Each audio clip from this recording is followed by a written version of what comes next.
نحمده ونصلي ونسلم على حبيبه الكريم أما بعد أعوذ بالله من الشيطان الرجيم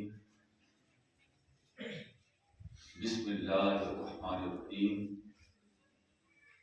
وما خلقت الجن والإنس إلا ليعبدون صدق الله العلي العظيم وصدق رسوله النبي الكريم ونحن على ذلك لمن الشاهدين والشاكرين الحمد لله رب العالمين. درود پاک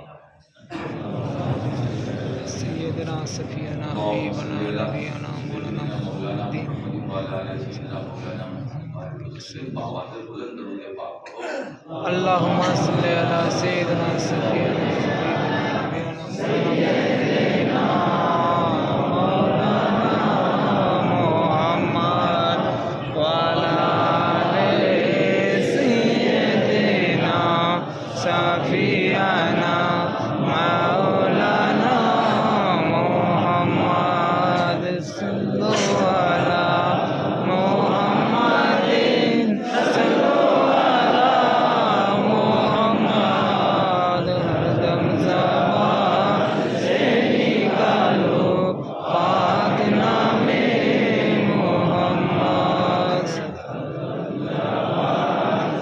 نکالو سفینا محمد.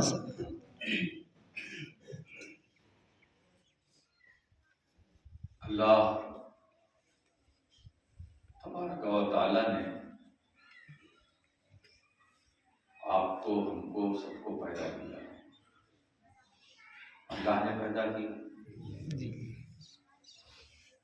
ہم دنیا میں آئے، یہ اس کا کرم ہے.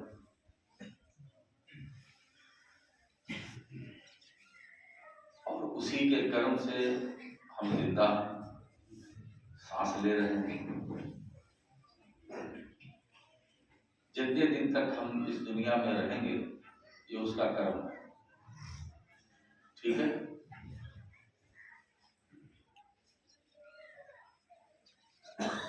کیا کبھی آپ نے اس پر غور کیا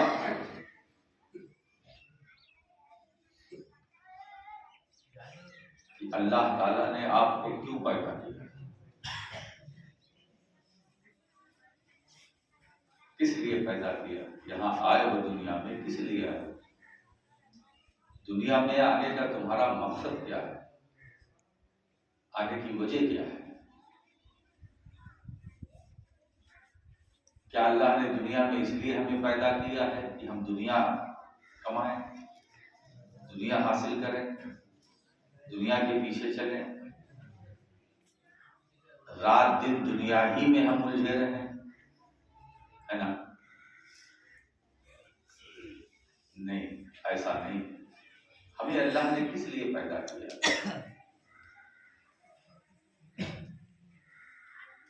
ہم ہر جگہ یہ سوال کرتے ہیں، ایسا کیوں ہے، یہ کیوں ہے، وہ کیوں ہے.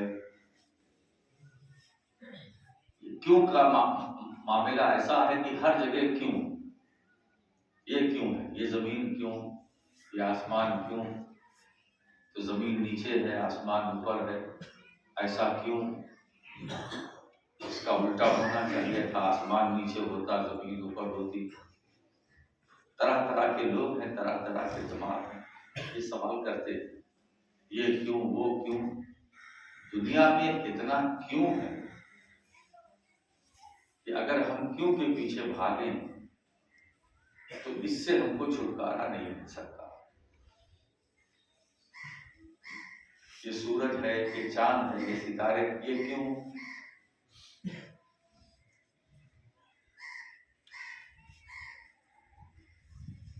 تو کیوں جگہ جگہ ہر موڑ پر، زندگی کے ہر موڑ پر یہ کیوں جو ہے، یہ اس کو انگریزی میں کہتے ہیں وائی، یہ ہر جگہ ہے. یہ کیوں ہے، وہ کیوں ہے، یہ کیوں.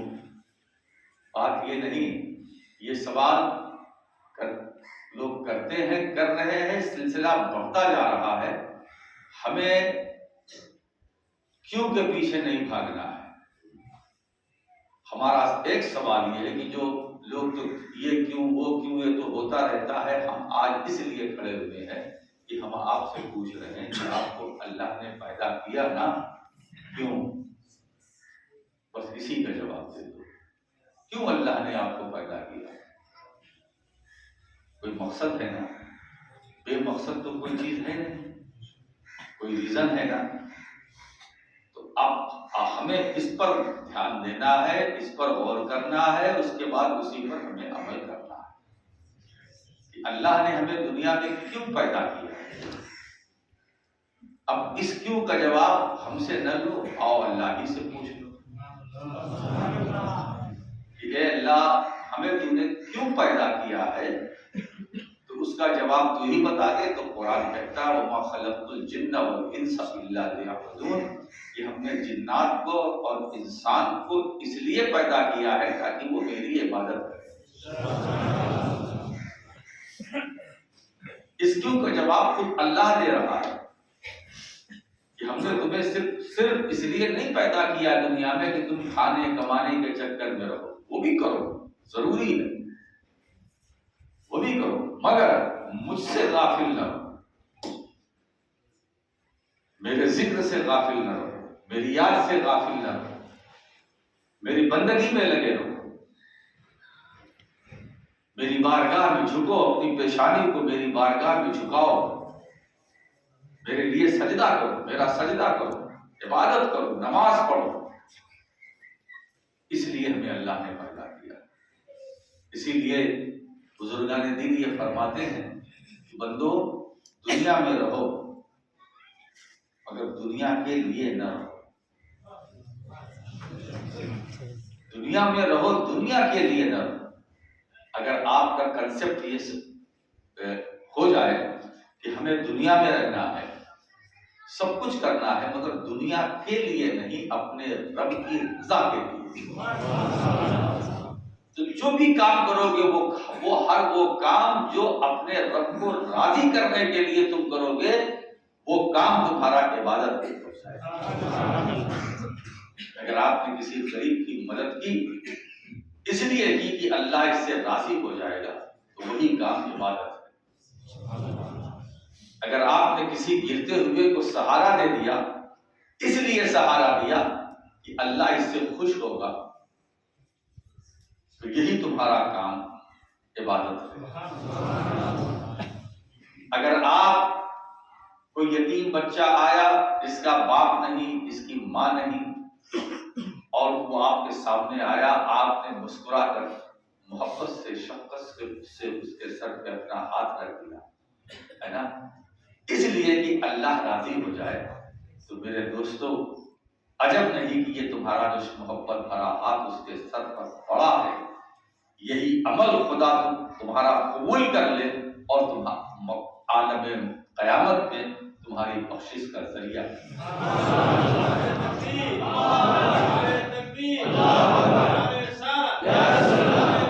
یہ نہیں کہا جا سکتا کہ اللہ تعالیٰ بندے کی کون سی ادا کو پسند کر لے، وہ بندہ نہیں جانتا، وہ رب کو پتا. تو تم اگر اپنا ایک قدم بھی اٹھاؤ، چلو اور اپنے رب کو خوش کرنے کے لیے، تو تمہارا چلنا بھی عبادت ہے. اگر تم لیٹو کہ بھائی تھوڑا سا ہم آرام کریں، آرام کر لیں، تو جسم کو راحت ملے گی، اس کے بعد ہم اٹھیں گے، نماز پڑھیں گے، وضو کریں گے، تو یہ تمہارا سونا بھی عبادت ہے. اسلام ایک ایسا مذہب ہے، ایک ایسا دین ہے جس میں بڑا پھیلاؤ ہے. اگر بندہ نیکیاں کمانا چاہے تو نیکی کمانے کے لیے مال کا ہونا ضروری نہیں، بغیر پیسے کے بھی آپ نیکی کما سکتے ہو، صرف اچھی نیتیں کرتے جاؤ، اچھی نیتیں کرتے جاؤ. مثلا آپ نے رات میں یہ طے کیا میں صبح اپنے گھر سے نکلوں گا، اور نیتیں کر لی دل میں کہ اگر میں گھر سے نکلوں گا، اگر مجھے کوئی راستے میں ملا تو سب سے پہلے میں اسے سلام کروں گا. اگر راستے میں کوئی اینٹا پتھر کنکر ہوگا، کانٹا ہوگا، تو میں اسے ہٹا دوں گا تاکہ کسی اندھے کو تکلیف نہ ہو. اگر کوئی چندہ مسجد یا مدرسے کے لیے مانگنے والا آیا تو میں اسے پیسے بھی دوں گا، ہے نا. یہ سب نیتیں آپ نے کر لی. کوئی غریب آیا تو میں اس کی مدد کروں گا. اب آپ صبح بھی گھر سے نکلے